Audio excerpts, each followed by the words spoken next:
long-standing friction between U.S. President Donald Trump and two top aides, the National Security Advisor and the Chief of Staff, has grown to a point that either or both might quit soon, four senior administration officials said.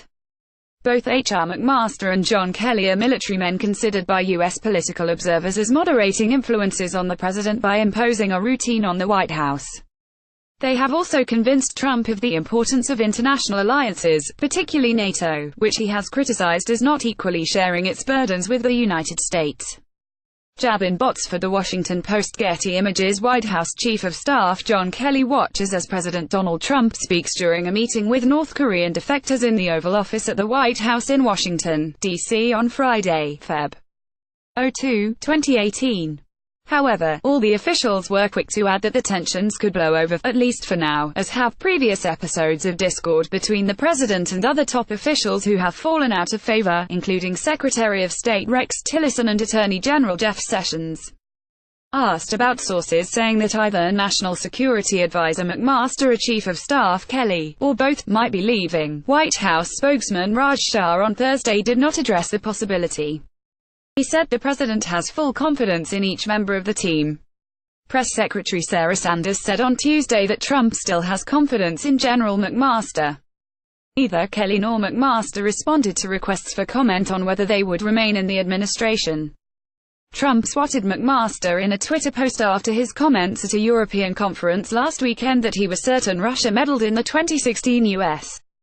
election campaign, which Trump has been reluctant to acknowledge. Kelly and McMaster have chafed at Trump's treatment of them in public and in private, which both at times have considered insulting, said all four officials, speaking on condition of anonymity. The current and most potent irritant, they said, is Kelly's effort, supported by McMaster, to prevent administration officials who have been unable to obtain permanent high-level security clearances from having access to the government's most closely held secrets. Under pressure to act last week, Kelly strengthened the security clearance process in response to a scandal involving Rob Porter, a former official accused of domestic abuse by two ex-wives. Staffers whose interim clearances have been pending since June would have them revoked on Friday. That would bar Trump's son-in-law and advisor Jared Kushner from reading the president's daily intelligence brief, which often contains information on covert operations and intelligence collected from spy satellites, spies, and close U.S. allies. There have been running battles between Trump and his generals, said one of the officials, speaking on the condition of anonymity. Kelly is a retired Marine general and McMaster an Army lieutenant general. But the clearance business is personal, and if Trump sets special rules for family members, I'm not sure if Kelly and McMaster would salute, the official said.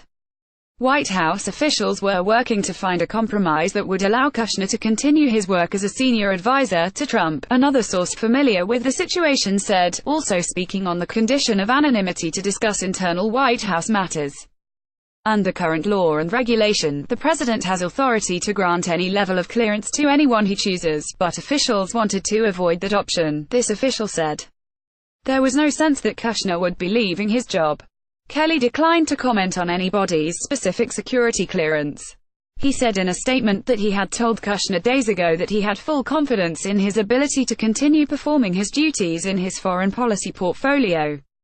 Kelly said those duties include overseeing the Israeli-Palestinian peace effort and serving as an integral part of the U.S. relationship with Mexico. McMaster's support for Kelly on the security clearance issue is only his latest difference with Trump.